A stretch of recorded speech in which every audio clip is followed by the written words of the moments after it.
Looking over my list versus other book rec lists, I realized that perhaps I am not a normal reader.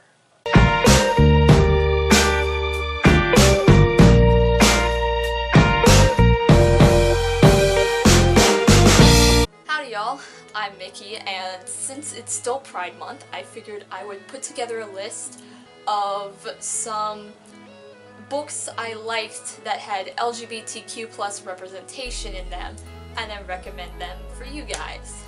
This list is a little bit different than all the other ones I saw. Only 3 of the books on this are traditional fiction novels. A couple others are collections of short stories, some are books of poetry, some are none of the above. I personally just like reading all sorts of stuff, and maybe if you like reading beyond just traditional fiction novels, then you could find something to read from here. I want to start off with a few fiction novels that I liked that have good queer rep in them. The first of which is It Devours by Joseph Fink and Jeffrey Cranor. It's the second Welcome to Night Vale novel they've published. It's about the scientist Nalangina, who is figuring out some weird stuff when these holes start opening up around town, and she runs into this one guy who's part of a cult, kind of. There's a lot of discussion in the book between religion and science and the dangers of blindly following either. Unlike the first Welcome to Night Vale novel, the main couple in the podcast actually is a part of the narrative in this book. Nalangina works in Carlos the scientist's crew. Carlos plays a pretty big part in this book, and along with being gay, he's also a man of color and autistic, so it's got a few great things in here. Night Vale is always fun to read about. It's Southern Gothic, I guess, and a fictional world where homophobia doesn't exist. I really like this novel. It's not focused on Carlos, but I think he is a big enough character to recommend this. There's also a bi shapeshifter who has a boyfriend in here. Don't know if he has a boyfriend in the book, but he has a boyfriend. The second novel is, unsurprisingly, Simon vs. the Homo Sapiens Agenda by Becky Albertalli. Simon is a high school boy who is closeted and has a weird sort of anonymous email relationship with a boy who only calls himself Blue, and is a classmate at his school, but he doesn't know who he is. They don't know each other's actual identities beyond what they've adopted in their emails. One day, this guy named Martin finds Simon's emails, figures out he's gay, and starts blackmailing him into doing what he wants, or he will out him. This book was just made into a movie, Love, Simon. I love that movie. It's out on Netflix next week. I read the book before that, and the two of them are actually pretty different. There's a point the plot hits, and the movie goes left, and the book goes right, and they're not the same after that. But I like both plots. I thought they both worked well for what their mediums are. The book is significantly less dramatic, I guess I'll say. It doesn't hit as low of a point as the movie does. This book does kind of read like a fan fiction, which some people aren't fans of. I didn't mind it too much. It feels like a feel-good book. Like, it never gets too sad or depressing. It's happy. It makes my heart happy. Just a heads up for this book, there is a scene where a character is outed to like a big group of people, and people harass him a little bit for it. It's not the greatest, but it's not the worst. But if outing is something that makes you uncomfortable, that does happen in this book. I don't have a physical copy of the third book because I rented it from the library, but it's Aristotle and Dante Discover the Secrets of the Universe by Benjamin Alir Sainz. I don't know if that was correct. I'm so sorry if I mispronounced it, Mr. Benjamin. The book is about two teenage boys in the 1980s who meet because they're both kind of loners. Aristotle is a moody teenager for good reason, and Dante is weird. He has a very unique way of looking at the universe. The two of them meet at a swimming pool, hang out because they don't really have other friends, and a lot of stuff happens. This book has a lot of awards, and for good reason. It's incredible. I really loved the book. The thing that stood out the most to me out of everything that I still remember a couple years after reading it is that Ari and Dante feel like teenagers. It seems like a lot of writers try to write teenagers and either write us as like mini adults or big children, and no one captures the like nuances of being a teenager and the weird gray area that is. Benjamin did. Aristotle and Dante is a very character-driven novel, which is something I really love in books because I care more about the characters than really what happens. But that is a matter of preference, so I'm just noting there. Another note, there are moments of homophobic and transphobic violence that occur in this book. Neither of them are shown in detail because Aristotle isn't personally involved in them, but they are mentioned and they are big plot points. The next two books are collections of short stories, so they're still fiction prose, but not full-length novels. The first one is Felt in the Jaw. That is not showing up on camera. Felt in the Jaw by Kristen Arnett. When Kristen Arnett has to describe what she writes about, she tends to just say queer women in Florida. That is what she writes. It's great. I haven't read every story in this book, so I can't quite give any warnings if any of them have really triggering content, but I can say that what I have read has been really good. I met her, she's really sweet, so that inspires me to promote books. She's a really good writer. It's Florida. I'm Floridian. Florida. If you're one who really likes details about setting and location in stories, Florida feels like Florida in this book. And that was something that really stuck out. The next collection of short stories I also don't have a physical copy of because the book is online. It's Crooked Words by K.A. Cook. Every time I had to write about a writer that I look up to, I wrote about K.A. Cook because this collection of short stories is so broad in terms of who is represented in the books. There are physical disabilities, mental illnesses, people of different genders and sexualities, and differences between someone who's fully comfortable with their gender versus someone who's questioning versus someone who's coming out, and it's just really great. This book has individual trigger warnings for each story at the beginning of the book, so I won't go through them because you could just read it yourself. It's also available for free on K.A. Cook's website, which I will link.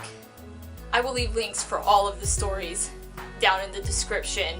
That's where you can find the book, read the entirety of it for free, and maybe support K.A. Cook some other way. I really just liked the personal connection that I could feel in a lot of the stories.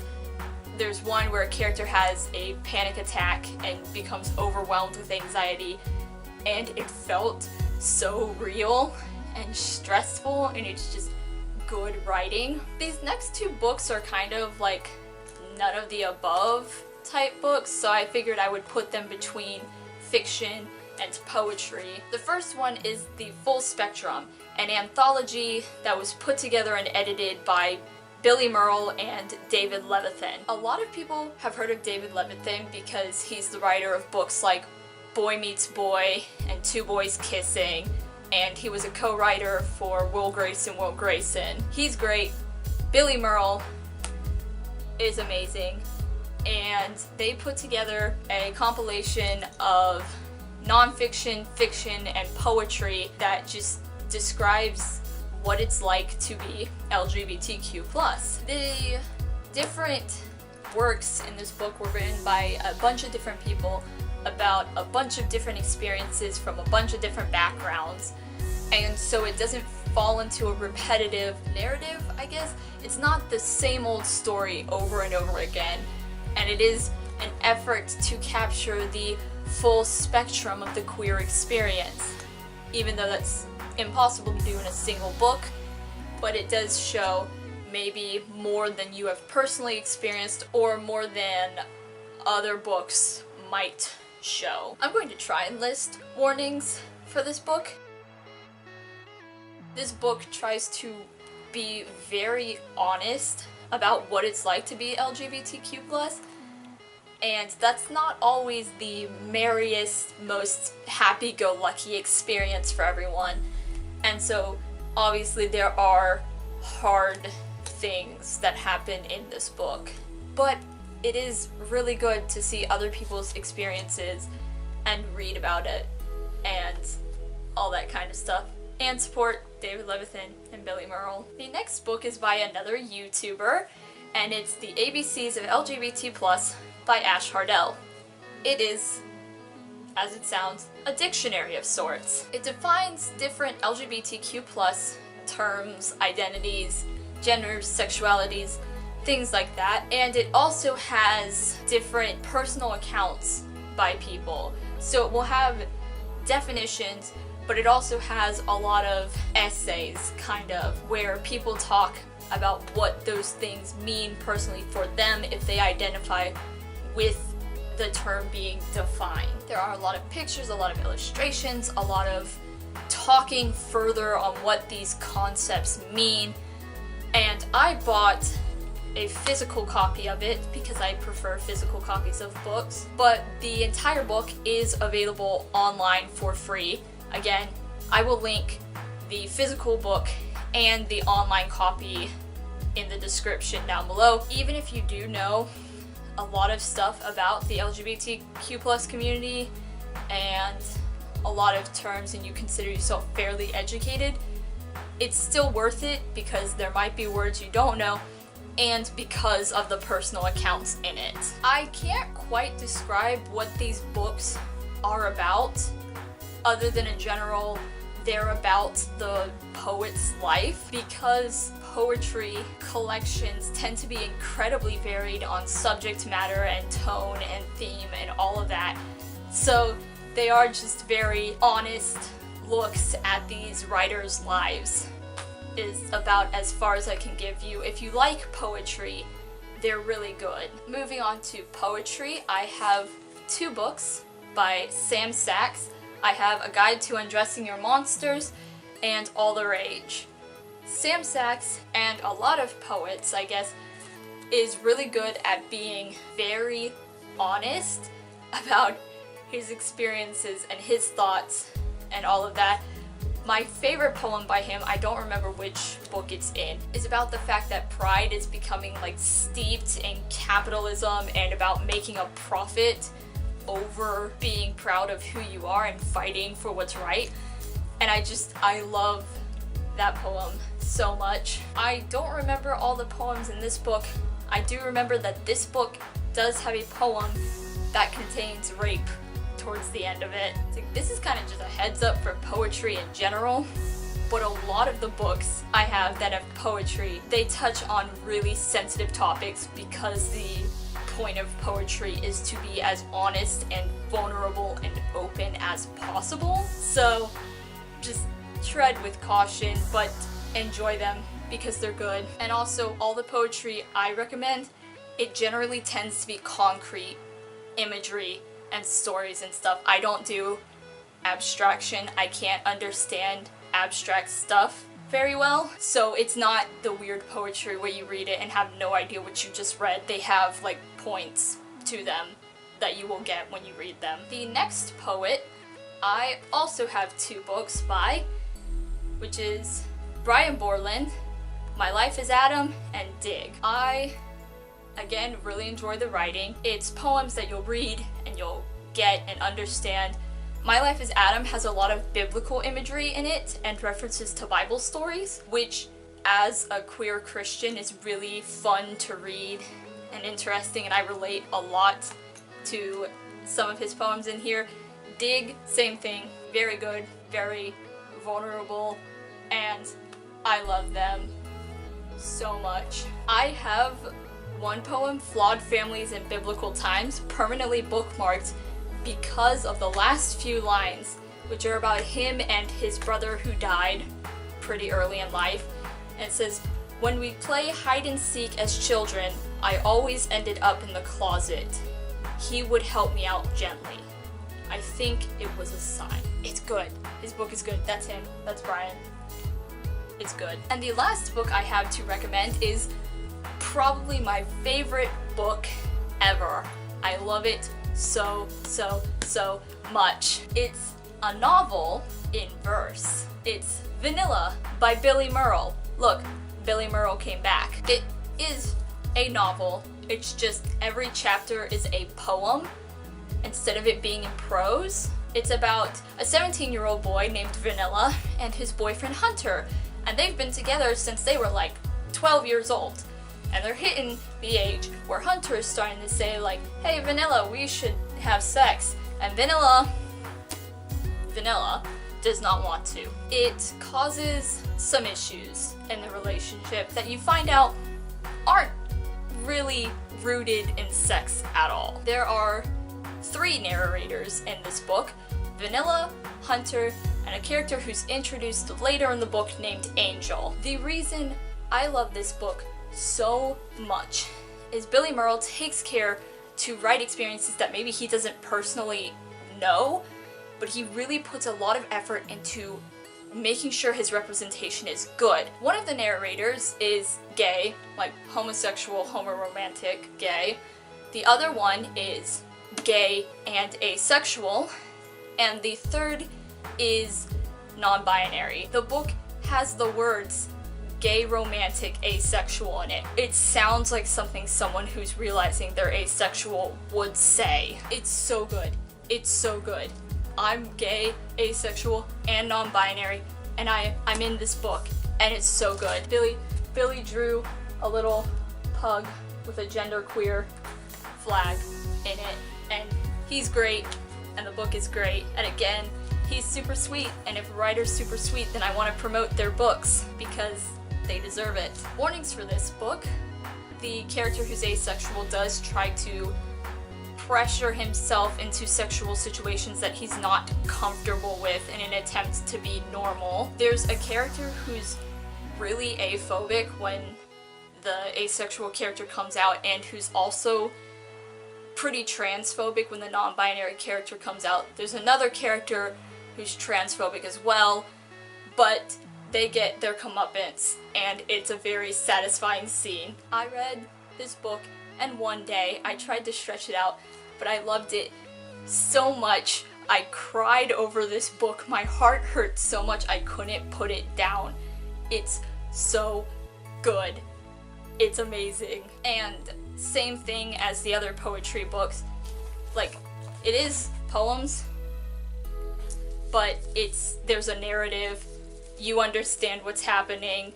It's really good. How many times have I called this book good? I'll do it one more. It's really good. Read it. Vanilla by Billy Merle.